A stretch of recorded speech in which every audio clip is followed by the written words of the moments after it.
Dans le cadre du projet Territoire d'innovation en Biovallée, la Fédération des CUMA de la Drôme souhaite adapter l'accompagnement aux besoins et au profil des CUMA de la Biovallée, pour leur permettre d'aller plus loin dans leur changement de pratique, voire de les amener vers la labellisation GI2E. D'après un travail d'enquête réalisé en 2021 auprès de 19 CUMA de la Biovallée, on retrouve diverses initiatives agroécologiques. Le désherbage mécanique, la conservation des sols, la valorisation des bois de haie pour la filière bois-énergie, mais aussi le développement de filières locales telles que le chanvre, la valorisation des déchets organiques pour le compostage et le partage de connaissances entre pairs. Les 19 CUMA enquêtés peuvent être décrites sur la base de 2 critères.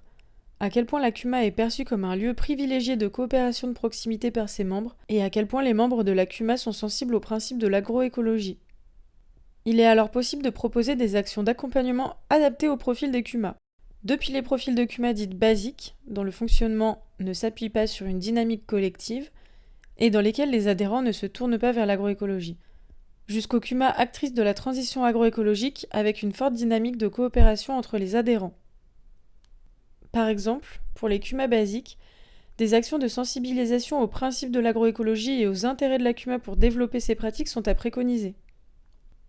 Des actions de formation ou des journées techniques sur les pratiques innovantes peuvent être proposées aux CUMA dont une dynamique collective est déjà installée, hors cadre agroécologique. Il apparaît important de favoriser la diffusion des innovations agroécologiques pratiquées par les CUMA actrices de la transition agroécologique auprès des autres collectifs. L'ambition est ainsi d'accompagner et d'engager le plus de collectifs vers la transition agroécologique.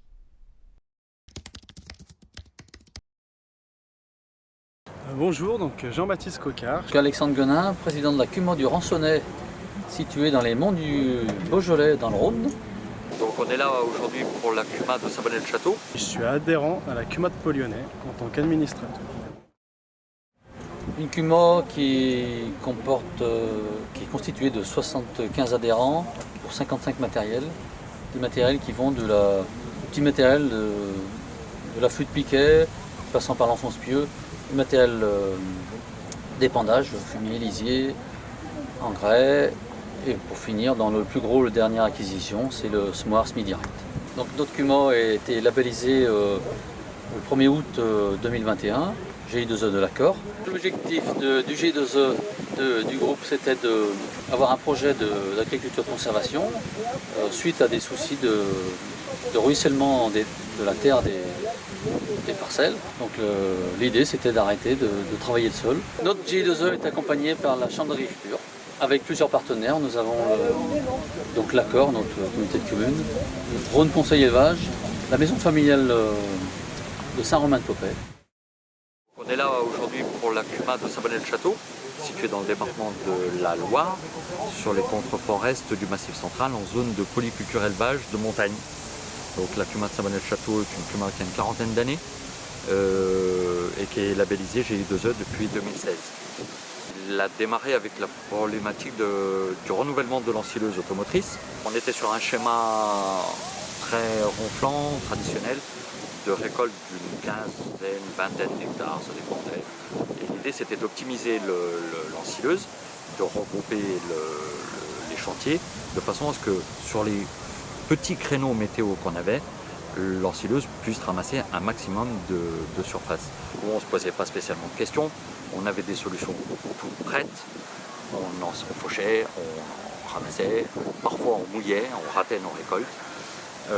On s'est mis à se poser des questions, resituer la récolte de l'herbe dans son ensemble. On avait un collectif, puisque la CUMA existe depuis 40 ans, c'était un collectif qui rouillait un peu. La réflexion commune au départ nous a permis de mettre des outils en place, d'acheter du matériel ensemble, mais pas que, de travailler ensemble, de mutualiser ce travail, de le formaliser sous la forme d'une banque de travail. Du départ, une problématique de récolte, on en est arrivé à une problématique, à résoudre des problématiques sur les sols, qui n'étaient pas du tout évidents au départ. On n'avait pas mis en place les outils qui nous permettaient d'avoir la sérénité que peut permettre par exemple une banque de travail. Et ça amène énormément d'efficacité dans le système, notamment dans des périodes extrêmement tendues où la pression est énorme en termes de météo, en termes de délai et tout. On se concentre sur les vrais problèmes de météo et le collectif a permis d'effacer tout ça. Bonjour, donc Jean-Baptiste Coquart, je suis éleveur de chèvres en transfo fromage sur Vaugneray, dans les coteaux du Lyonnais, et je suis adhérent à la CUMA de Pau-Lyonnais en tant qu'administrateur. La CUMA de Pau-Lyonnais, c'est une CUMA située dans les coteaux du Lyonnais, sur une dizaine de communes, 40 adhérents, 45 machines, regroupant un peu toutes les productions sauf la viticulture, et nous sommes labellisés GI2E depuis 2016. Le label GI2E, ça a été pour faire face au changement climatique. Donc toute une réflexion sur l'implantation de prairies multi-espèces et des luzernes. Les réussites du GI2E, c'est d'abord énormément d'échanges entre les membres du GI2E qui ont abouti sur des essais d'implantation de prairies qui ont été faits sur des plus grosses structures qui ont été bénéfiques pour des plus petites structures. Dans la suite de ce projet, on continue du coup les formations via le GI2E. Des formations sur les plantes bioindicatrices, des formations peut-être pour produire aussi nos propres semences. On continue d'évoluer et de réfléchir ensemble.